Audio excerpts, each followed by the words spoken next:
Okay, first of all, these Buddha statues over here, these are very important to me.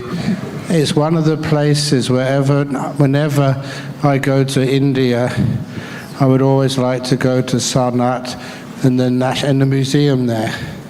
Because I did hear the original of this statue is in that museum, and next to Sanat, outside of Benares. And the first time I went there, I was looking for it, see where I could find it. And there was no people to guide you where to go. Eventually I did turn a corner of the museum and I saw it at the end of the corridor. And honestly, I burst out crying. I was a monk at the time, but it really had so much of an impact on me. I was so inspired that I couldn't help myself. And the next time that occurred, I led a pilgrimage to India. The same thing happened, although this time I was prepared. I had lots of tissues. But it still happened. I don't know why, but the original is just one of the most beautiful Buddha statues in the world. And to this day, I don't know why it affects me so much. But a third time, I went to Sanat on pilgrimage, and I told all the travelers with me that I'm looking forward to going into the museum at Sanat outside of Benares and just to do a worship to the most beautiful Buddha statue I'd ever seen, which makes me cry. And I told everybody, they were all had their cameras ready, waiting to catch me crying. And then when I turned the corner and went into the gallery, the corridor, I never cried. They were doing renovations. And they had this big tarpaulin over the Buddha statue as a worker was painting the roof above it. And that was so disappointing, but it taught me an important lesson. You cannot have expectations. And I thought I missed out. And I thought, oh, how terrible that was. But then the worker, who was obviously a local man, he couldn't speak English, I couldn't speak Hindi. He looked at me, and he looked at the tarpaulin, and took off the tarpaulin. And that was the best, because it taught me you can't expect anything, and the best joys and happiness of life are something you can never predict, and it happens, and how beautiful that is. I know it's something to do with the talk this evening, because it's about something to do with the future, isn't it? What is the talk this evening, the title?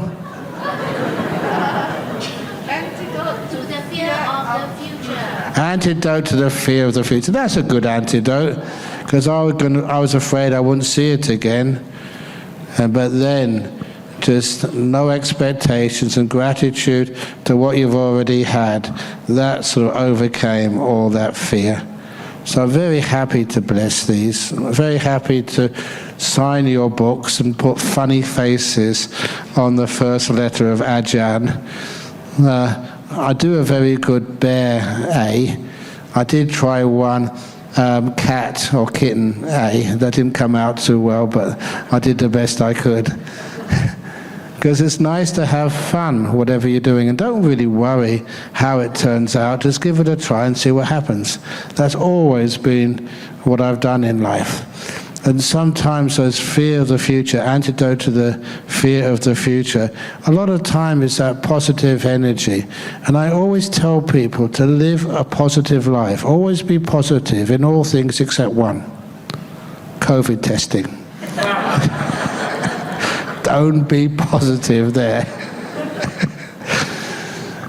But what you're doing by having that type of mind, we can see fun in anything, is it means that you are developing a very, very good attitude, and because you see things in a really good light, you actually create the future with much more happiness, with much more joy. in all the years I've been a monk, it's been amazing just how your positive attitudes can create wonderful futures. And I say that so many stories from the past which makes this feel so true. I think you all know that I got in trouble many years ago because I opened the door for giving full ordination to women as bhikkhunis. And of course, I thought, what's going to happen there? That might be difficult. But before we even got to that point, we had to have a place where they could stay. You can't just ordain a bhikkhuni and just leave her sleeping on the streets. That's not right. So we had to find a place. And for me, you can't have it less than what the monks have. It has to be equity. So we looked and we looked and we looked and we looked. Land is very expensive in Australia. Very big, very large, but cost a lot of money. So we started fundraising.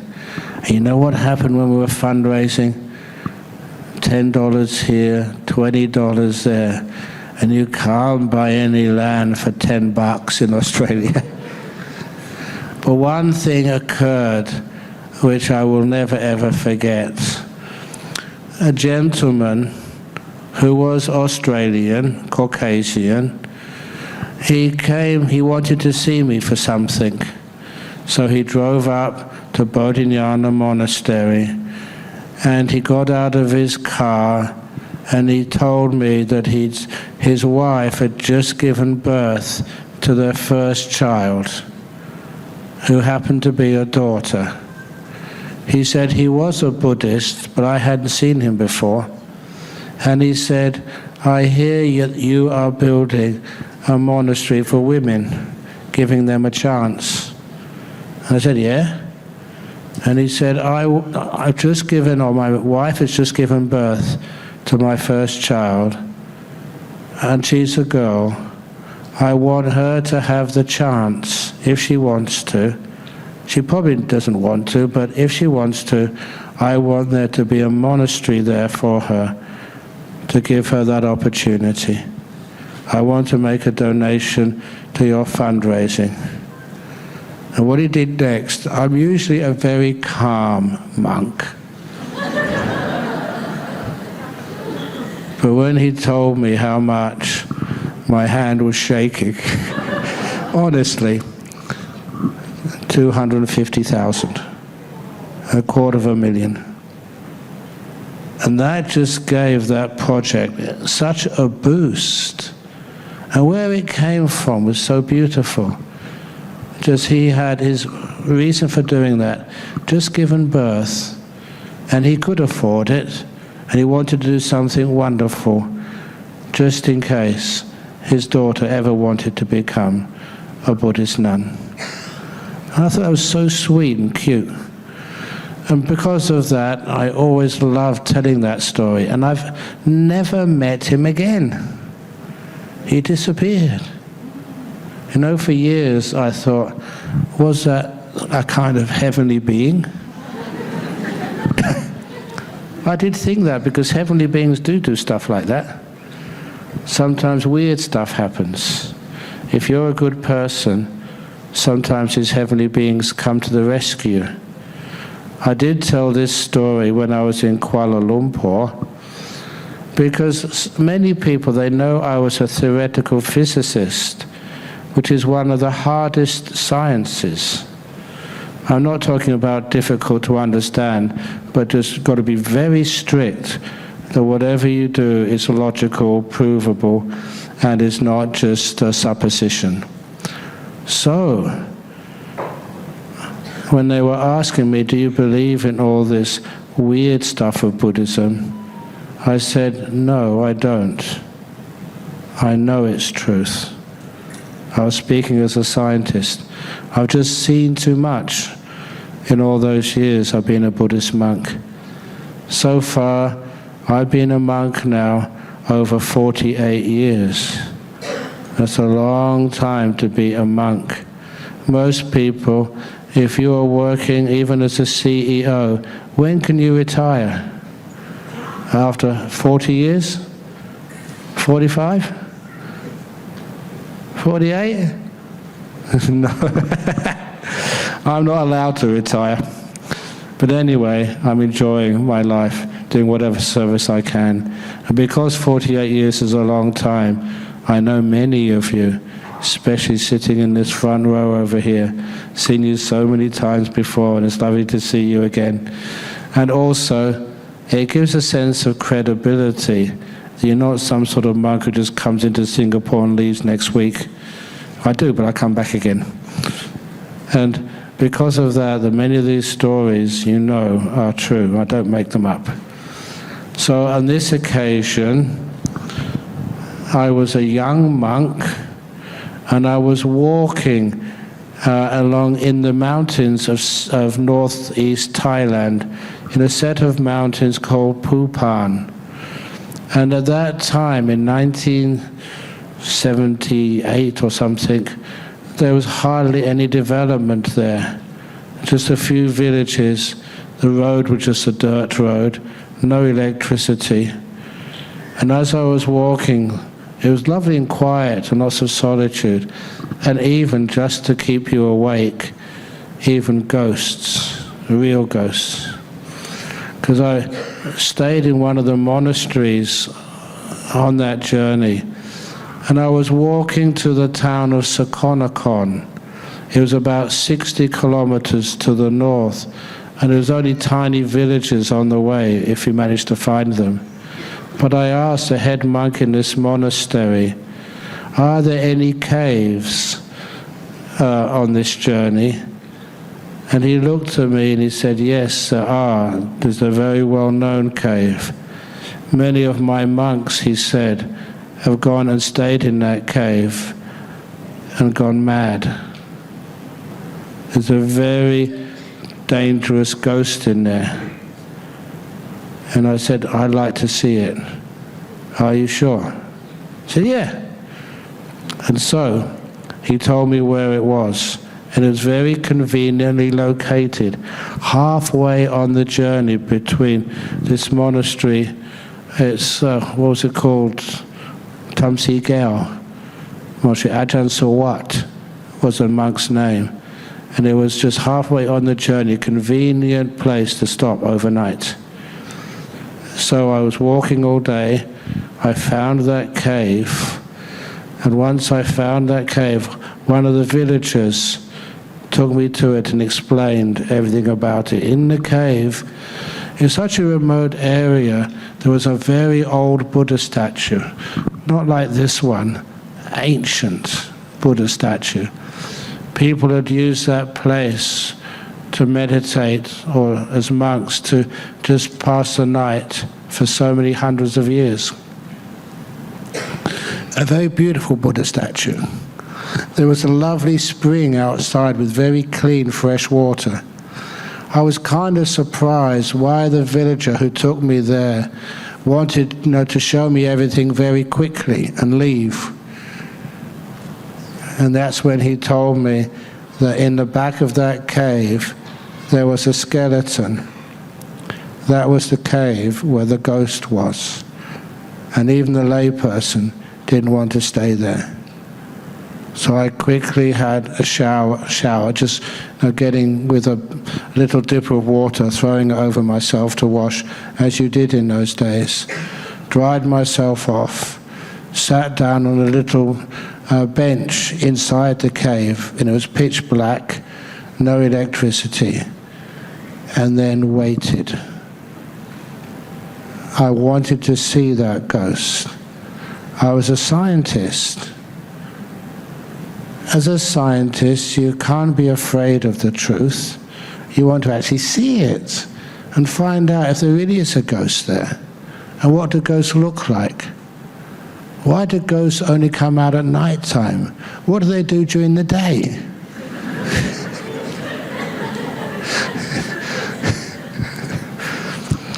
So anyway, I waited and waited and waited. No ghost came. And I was very tired, walking all day in the hot sun.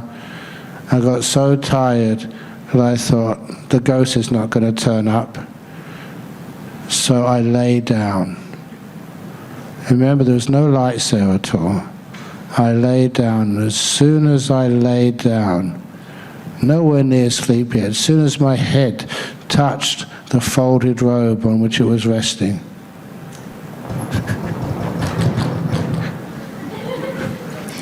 you heard something running towards me.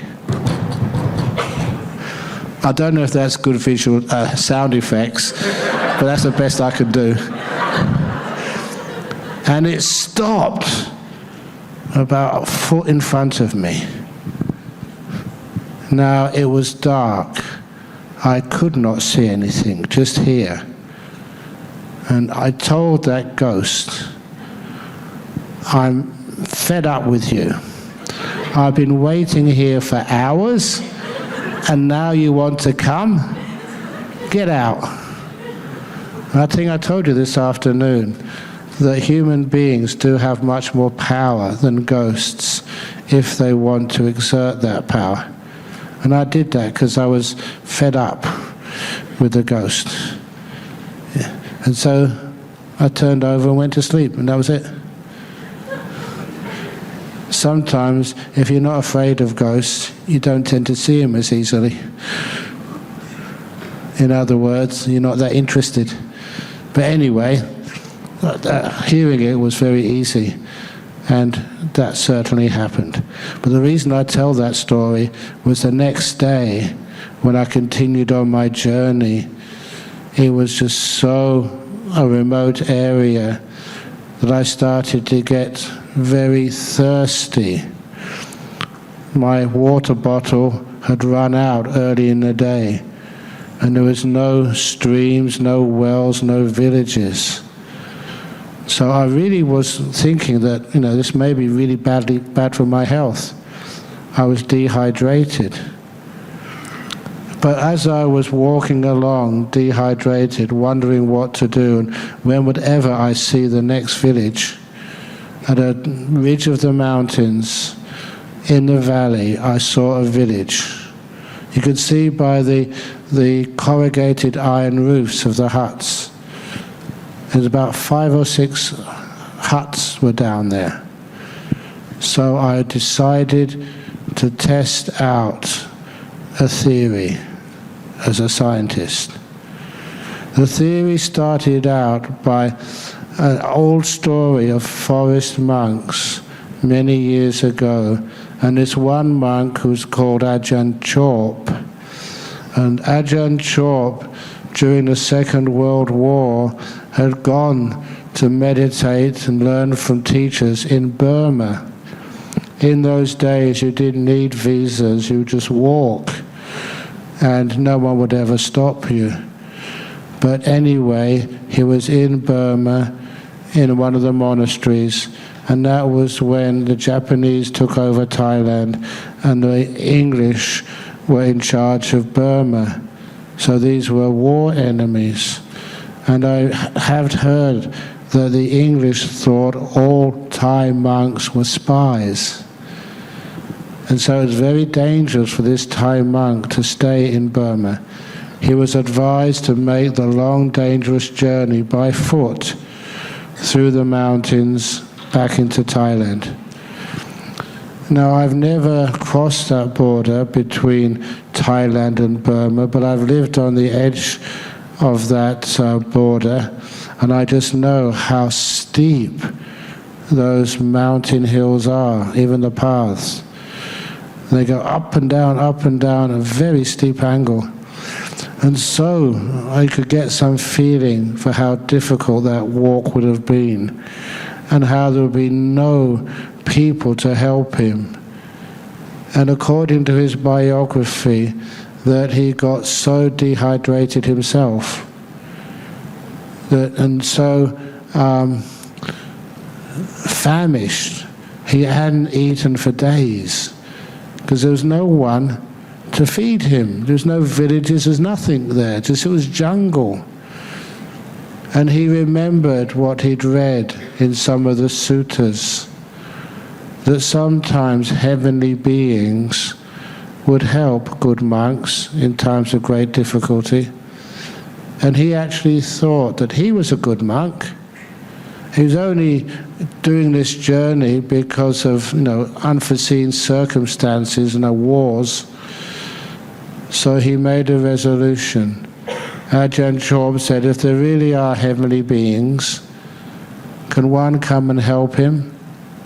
Because he was a good monk and he could very easily die. And he made that resolution, and only a couple of minutes later he turned a bend in the path and saw a man standing by the side of the path. And that man was dressed in modern clothes, actually modern Thai clothes. And having lived in those jungles, the people who actually live there, they dress in rags. And to see someone so well dressed in the middle of the jungle was weird enough. And number two, that he was waiting silently with a tiffin can. A tiffin can with these little trays, about 4 of them. One would have rice, one would have some curries and some fruit, and it was how people would take meals when they worked in the fields in central Thailand. And he saw this man with a tiffin can, just waiting there silently. Now, in our forest monks tradition, we never stop to ask anything.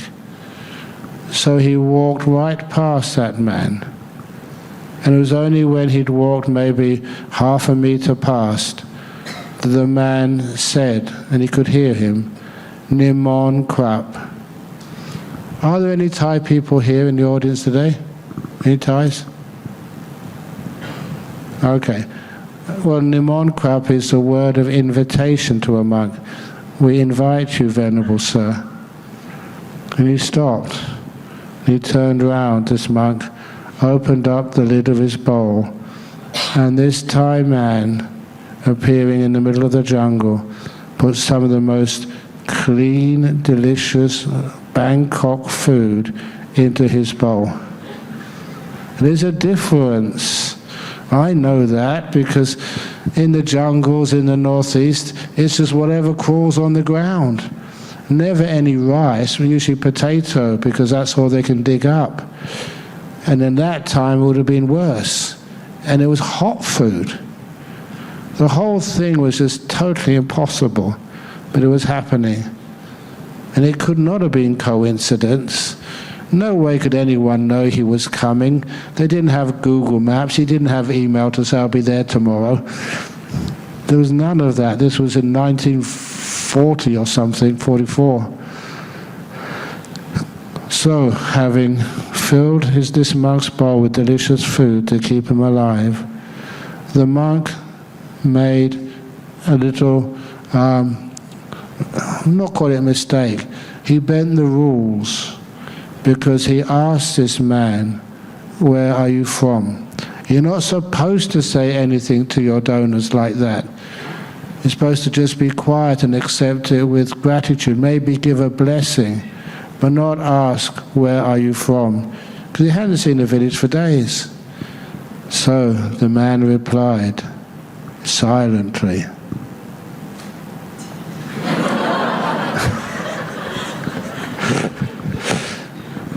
and that was in Ajahn Brahm's biography. I always remembered that. Do you believe that's possible? I never did. But I thought, let's give this a test. I was dehydrated.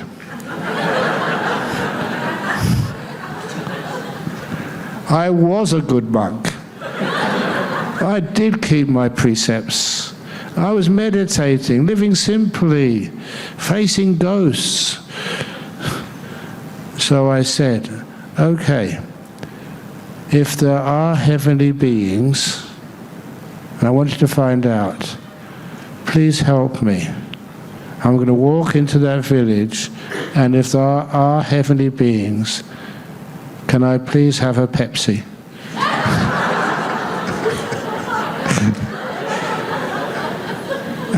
That's what he used to drink. The water was really dodgy. You didn't know whether it was clean or not, but at least a Pepsi Cola, it's always nice and clean, and a bit of caffeine in it and some sugar, keep you going. So anyway, I walked down into that village, and I was a good monk. I kept my eyes body length in front of me on the ground. I never looked to the left or to the right, never said anything. But I did notice in the corner of my eye the general store. There was one there, and I knew they would have Pepsi Colas there. But I walked right past and no one stopped me. And of course you think, there's no heavenly beings. And then I heard the sound, Nimon Krap! The words of invitation. And the reason I had to walk past, because it takes time to take the lid off a Pepsi Cola and put a straw in. And this man was running after me with an open bottle of Pepsi Cola to give to me. Do you think, hang on, it gets better?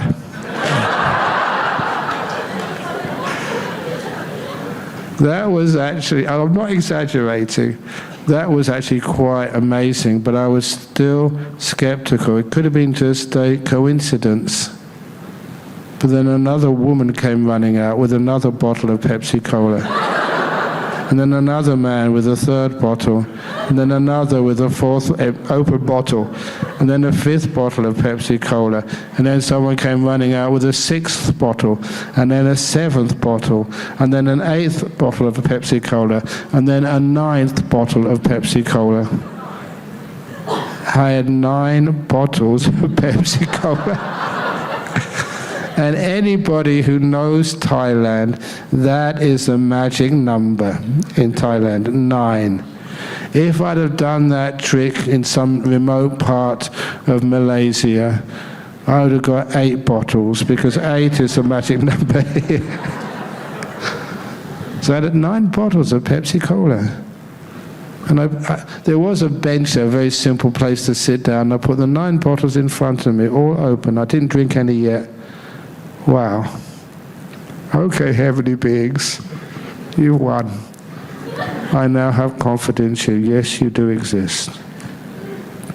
And I drank a little bit from each bottle. There's no way you can drink 9 bottles of Pepsi Cola, even if you're thirsty, and gave the rest to some kids who were playing around in that village.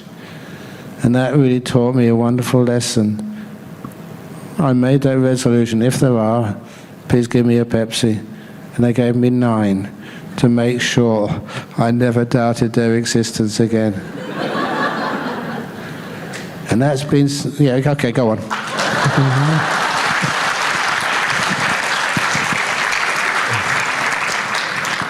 And that has been sometimes a story of my life.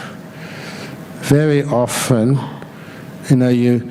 I'm senior monk, leading monk, you start some of these projects, you sort of give support to the Buddhist fellowship, getting a new center. You really want to encourage them as much as possible, not just the Buddhist fellowship. I get myself involved in so many other people's projects. Sometimes they look at me, I don't know why they do this as the main fundraiser. I don't have any funds. But I have this great confidence and faith in the heavenly beings. When there's something which is beautiful, needs to be done, they always seem to come and help. As with this story, I'm going off on a tangent as usual. So I sometimes say, you didn't talk about how to deal with the future, but it is sort of how to deal with the future. If it's something good you are doing, you never need to doubt. Pang Hong, you're taking responsibility for getting a new center. And of course, I'm right behind you. It's a good thing to do. If you fail and go to jail, I'll be in the next cell next to you. Because I know how these things work. When we decided to get some land for the nuns in Perth, people were driving me around looking for suitable blocks of land, and then we went up to one part of Perth, to this small 30-acre bit of farmland. I don't know why they took me up there, because it was hopeless. Basically, I don't matter how much funds we have in the bank or don't have, I'm not going to allow it to be spent on this small plot of land, which is not inspiring, which is not going to help anybody. But on the way, there was a big advertisement for 560-something acres of beautiful solitude. And I thought, that sounds good. And the man driving the car said, "Oh, forget about it, Ajahn Brahm, that will cost a fortune. We can't raise that." And on the way back, I said, "It doesn't cost anything to look." So we went and looked, and my goodness, it was a beautiful block of land. It had the water, the solitude, the mountains, so close to Perth, but secluded.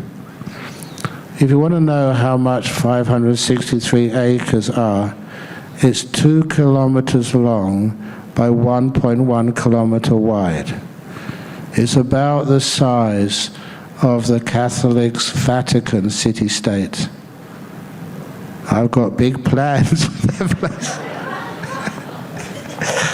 But anyhow, that we can't afford it. But then we found it was on auction.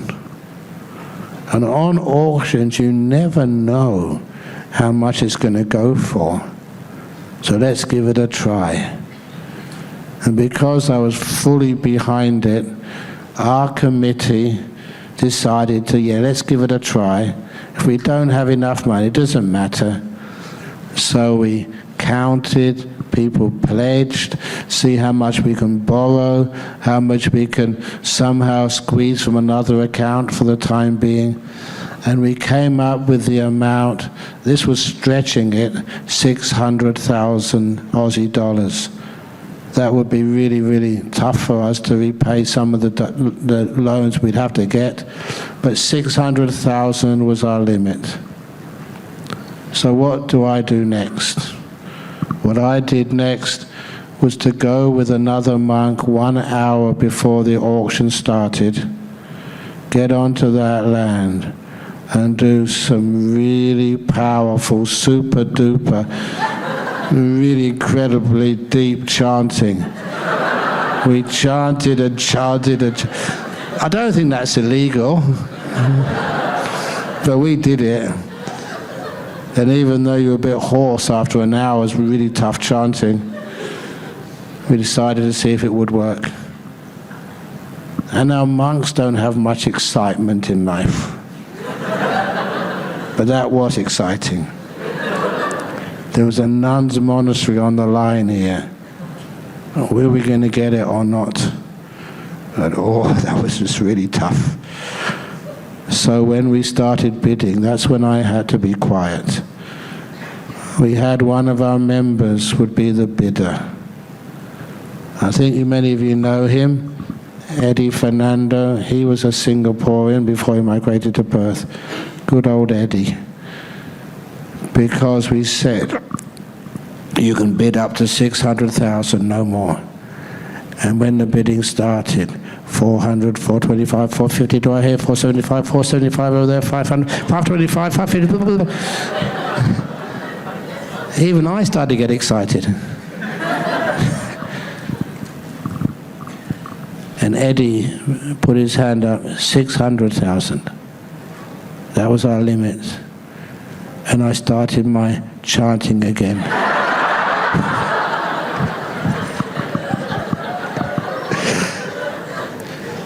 please, heavenly beings, keep everybody's mouth closed. It's a bit unfair, isn't it? Someone said 625. Oh no. I thought so close, but so far. But never mind, that's life. This is when you have to let go. Where you realize you tried your best, it's not meant to be. And I did let go.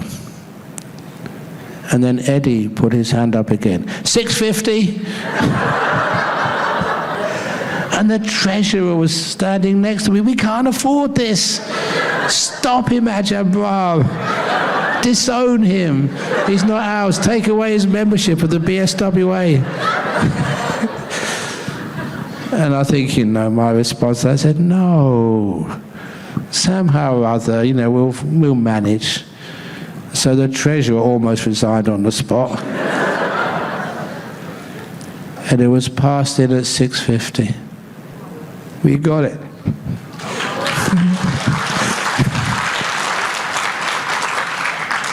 We didn't know how we were going to pay for it. We did get it. And then when I told the people of Nolamara, he said, we could only afford 600,000, but we managed to buy it for 650. They did exactly what you did. They gave a standing ovation. They really wanted it. And it's because people wanted it, they could see its beauty and how wonderful it would be. Of course, the extra 50,000 came very easily, simply because you were working on inspiration. And that inspiration is something which is that's a fundraiser. That's how you work it. If it's something which is beautiful, the Buddhist fellowship, getting a place for the first time, you'd be amazed at what happens. So you don't need to worry about the future. Worry that the present moment, you're a good person, keeping precepts, being kind, being selfless, being generous. If you're looking at the quality of your life and how good you are and what you're actually doing, it's not that hard at all to raise funds for something as worthy as a home for the Buddhist fellowship. And this is one of the reasons why that I've collected so many amazing stories which are true. I do make up jokes, but I will let you know when it's a joke and when it's true. And one of those really goosebump eliciting stories was when there was a young American man. He was in the Peace Corps in Thailand for 2 or 3 years, and after finishing in the Peace Corps, he decided he wanted to become a monk, to try it out, but he didn't know how to do it. So he was staying in a hotel on the outskirts of Bangkok, and he asked the concierge, how do I become a monk? Now the concierge was used to telling Americans how to do other things in Bangkok, but becoming a monk was not what he was used to. So he did say, there is a monastery in Bangkok called Wat Bhawan. I know that monastery. I've been there many times to stay. They offer accommodation. It's pretty central and comfortable, very rich monastery. And sometimes there are Westerners stay there. So he said, go to Wat Bhawan. Go early in the morning with a tiffin can full of food, offer it to one of the senior monks on alms round and ask him, can I become a monk? That's how it's done. So he didn't give perfect instructions because this American, when they're so early in the morning, everything was locked up. And there's hardly anybody around that time of the morning. And so he was walking up and down, all the doors and gates were locked, not knowing what to do. And as he was walking, not knowing what to do or when the monks are going to come out, a Thai man came up to him and asked him what he was doing in perfect English. And the American said, well, I want to be a monk, and this is what I was told to do. I've obviously got it wrong. And the Thai man said to him, you've come too early. But it doesn't matter. I have the keys. I can let you inside. And he had these keys and opened this iron gate.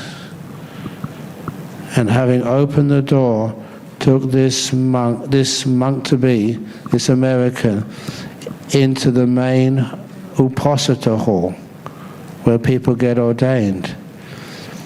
He turned on the electric lights in this hall, opened the main doors of the hall, and took this American inside, and showed him all these paintings which were on that wall. And this was 150, 200 years ago these were painted. And if you've ever seen those traditional Thai artwork, you will notice that these are stories which are either from the time of the Buddha or their Jataka tales or something. But they're like a cartoon. But most cartoons which we'd read in newspapers in Singapore, they start from the left and they go to the right, then there's another line. These go all over the place. And if you don't recognize the story, you can't see the cause and effect, what comes first, what comes afterwards. But this Thai man knew these stories perfectly. And it was so fascinating to listen to. Even the stories of who offered these and why. In those days when they were painted, people would die of things like typhoid, or obviously malaria as well. And he said this one over here was offered by the family of a young boy who got typhoid in the jungle. And they did this as an act of merit making for him. And this Thai man knew so much. And after he'd taken him to the last painting in this Uposatha hall, this ordination hall where they do the main ceremonies, then he said, it's almost time now, so you go out of the gate, I will turn the lights off and lock up.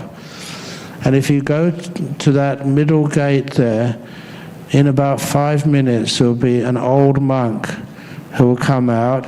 He's the one who you should ask, I want to be a monk. And that's what he did. And this old monk came out and said to this young man, wait here, I'm going on arms round. When I come back, I'll take you inside. And that's what happened. And that's how he started his training to be a Buddhist monk. But to be a Buddhist monk, some of you may have done temporary ordinations. But to be a Buddhist monk, there's a lot of things to learn. Not just the chanting, but the basic rules of the Vinaya, what to do, how to wear your robes, where to put them, all this other stuff. It's a lot to learn. So he had a monk who was his mentor. And after a few days, this American complained. He could not understand the accent of the mentor. The mentor's English was not that good. So he said, can I have another monk? And the other monk said, this is the best we've got. This fellow's the best English speaker in the whole monastery. And that is when this American said, what about that temple attendant who met me that first day? What temple attendant? The one who let me in, that gate. You can't go through that gate. Even I know that much. I know that temple. That gate, wrought iron gate, is only allowed for royalty. That's when the kings, the queens, the crown princes, only when they go through that gate can other senior monks go through there. And he said, no one's got that key, only the abbot, not a temple attendant. And when he started saying all these impossible things, they said, you better come to the abbot right now.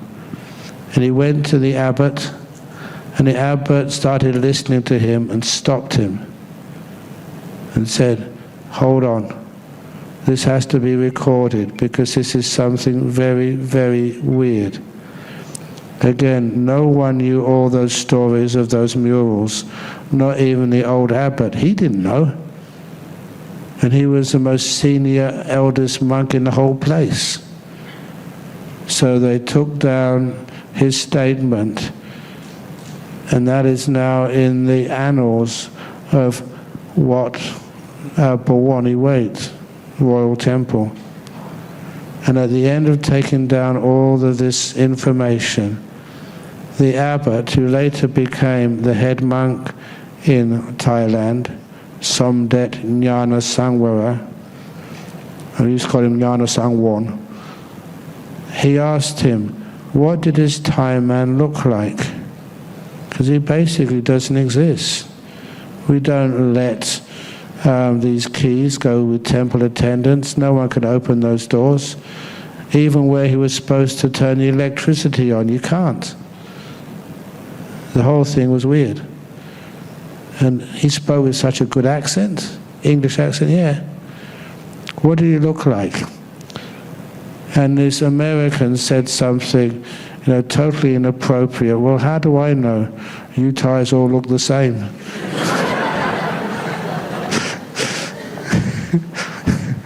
You know what people say.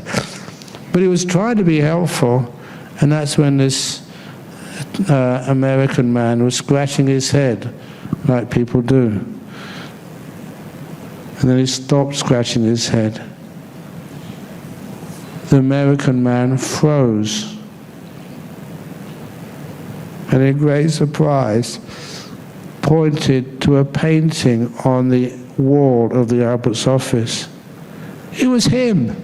That's the man. It was him.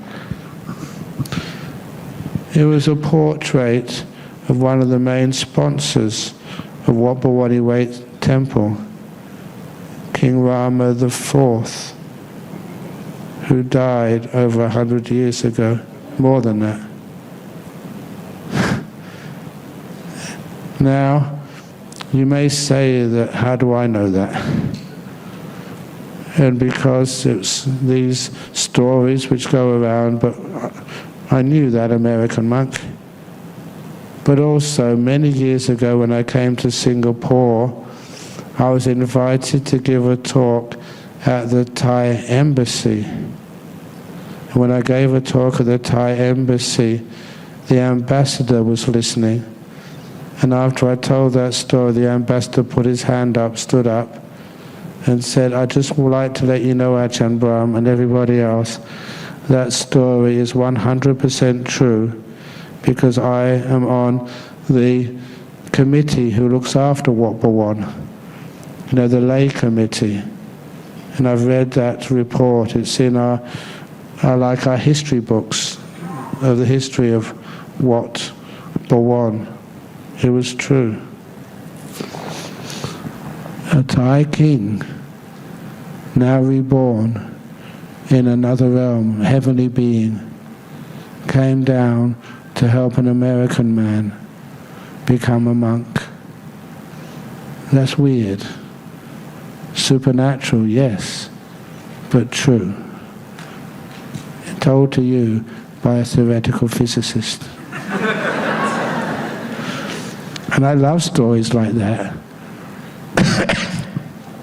It shows there's more to this world than actually people think. And am I out of time yet? 5 minutes, okay. So the last I'm on to weird stories now. The last of these weird stories is more personal. This was about about 19 years ago, our Buddhist society in Western Australia were going to celebrate our 30th anniversary since formation. And Ajahn Brahm, the former abbot, had left already, so I was in charge. And our president at that time was a young man called Saul Hanna. Sorry.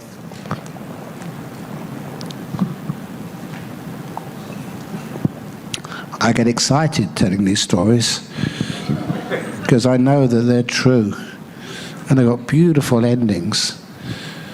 Our president was a guy called Saul Hanna, and he was the youngest president we've ever had in our Buddhist Society of Western Australia. When they asked me, "Are you sure he's a good president? Shouldn't we get someone more experienced?" And I said, no. He's been a monk before, a short time, and he's got lots of ideas.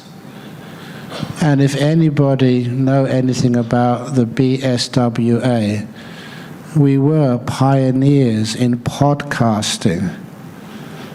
And it was this guy Saul who was at the forefront of making sure that all the talks which someone like me or Ajahn Brahm later on gave were all put online, and podcasts were made available for everybody.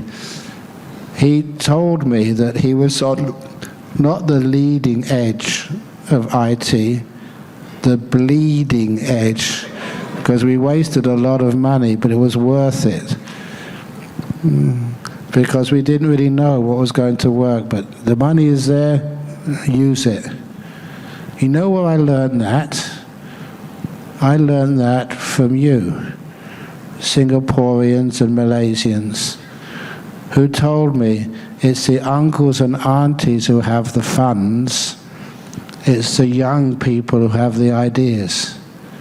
So your job is to create the funding and give these young people these wonderful ways of spending it, which will waste a lot of money, but will create new avenues for spreading the Dhamma. And Saul, he was even interviewed once by the BBC in London because he realized our BSWA in Perth was a leader in podcasting and getting it together. So he was our president. And together, Saul and I, when we knew there's going to be 30th anniversary of the Buddhist Society of Western Australia, you've heard me say this even this afternoon, whatever you do, give it everything you've got, don't hold back. And that's what we did. We wanted to show that Buddhism has arrived in Australia.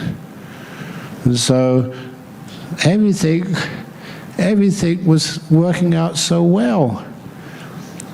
We had a block of government land called Supreme Court Gardens in the centre of Perth, which was used to hold big events. Our anniversary was on Wesak in May, a Sunday, a perfect timing. People would have time off. It was a full moon. It was May. The weather should be okay. So we hired it, and it was available, which shocked me.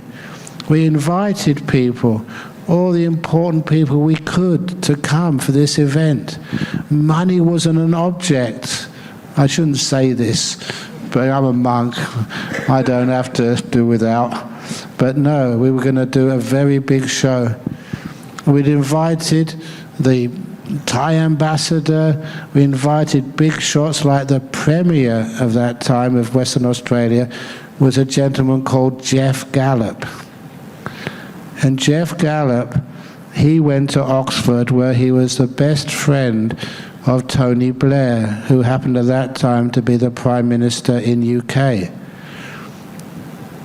It was Jeff Gallup was Tony Blair and Cherry Blair's best man at their wedding. They were that close. And I started fantasizing at the time.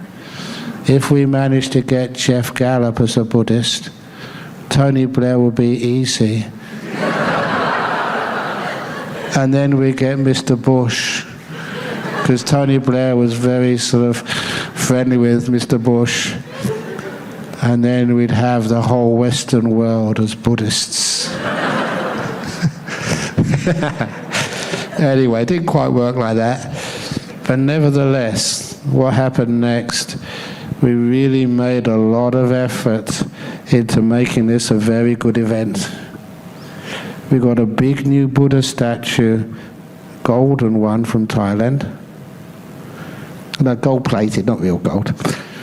But then, when I woke up that morning and went outside, it was raining. The rain's okay, it passes. But then when we checked, there was a weather event, a serious weather event predicted by the Bureau of Meteorology, which was headed straight for Perth and would hit the centre of Perth at 7 p.m. when we were to start our ceremony. The worst possible storm at the worst possible time. And it was raining all day. It never stopped all day. But nevertheless, everybody was working so hard, even in the rain. We managed to erect all the tents, all the electricity, everything. And because we'd invited the Premier of Western Australia, his office called 3 times. Are you cancelling? And 3 times I said no. One of our members was a merchant seaman. And I remember him taking me aside. Ajahn Brahm, look, you're embarrassing us. I know whether, I was a seaman. The, whatever it's called, the barometer is going down and down and down. There is a severe storm on the way. You have to cancel. And I said, no. I think you may know me as a very, very stubborn monk. I think you know me as I admit it.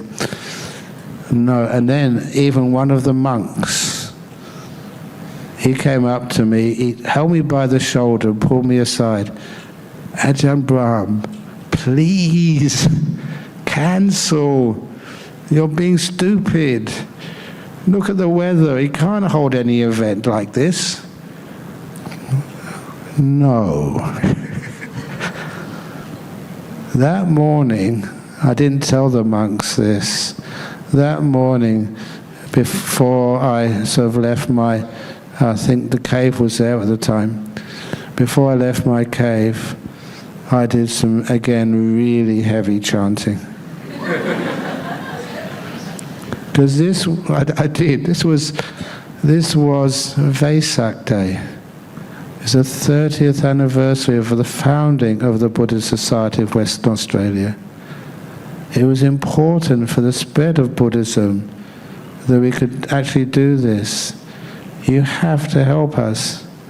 And I did that chanting really repeatedly. So I had a kind of confidence it would work. But then what happened, I was in the VIP tent making final arrangements for the chairs and the tables and stuff. And then this woman, she was Burmese, she came running into the tent crying. And I thought, oh no, what's happened now? And someone got electrocuted, because when there's lots of water around and cables everywhere, someone could trip and they could electrocute themselves or break a leg or something. But she wouldn't say. She said, come outside now. And I went outside and she just pointed up into the sky. And you could see the full moon for the first time that day. It was nighttime now, about 6 p.m. and the clouds had parted. Where the rain had gone, I don't know. But around our venue, there was clear sky and a beautiful Wesak full moon above the site. That was miraculous. And so we held our ceremony. The Premier came, the Thai ambassador came, all of the VIPs came. We held that ceremony, and after the ceremony was finished, the skies opened up and poured and poured and poured with rain. And that field was under 2 inches of water that night. The freeway was flooded. It was a major weather event, but it stopped for us. The Premier now became a friend. And he is the sponsor of our Jhana Grove Retreat Center. And one of the head, the CEO of the company who hired out the chairs, the tents, the tables, the stage, the electricity, who hired everything to us, sent an email to one of the organizers and said, "We've never heard who this Ajahn Brahm is, but can you please ask him personally from me who is going to win the horse racing today?"